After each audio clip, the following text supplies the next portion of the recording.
Привіт! Приготуйте ось такий смачний салат із червоного буряка. Салат простий. Впевнена, що продукти для його приготування є у кожному домі. Можна їсти його одразу, а якщо промаринується, тоді на 2-3 день ще смачнішим буде. 2 відварених або запечених бурячки натираю на терці. 1-2 огірки, квашені чи мариновані, які вам більше смакують, такі беріть. Нарізаю соломкою, ось так. 1 цибулина, теж соломкою.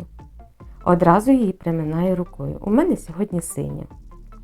Для заправки 3-4 столових ложки олії, але обов'язково тієї, яка пахне зернятами соняшнику. Сіль за смаком, 1 чайна ложка. 1 чайна ложка гірчиці з зернами та 1 чайна ложка коріандру.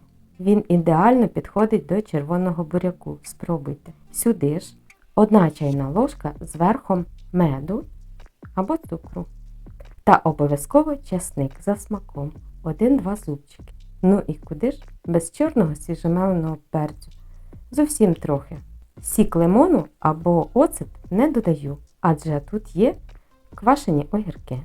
Прості продукти із корисним ароматним доповненням збагатять смак майбутнього салату. Гарно перемішаю і готово. Готуйте. Проста їжа може бути смачнішою. А я усім бажаю смачно їсти і бути здоровими. Усім пока! До нових цікавих відео!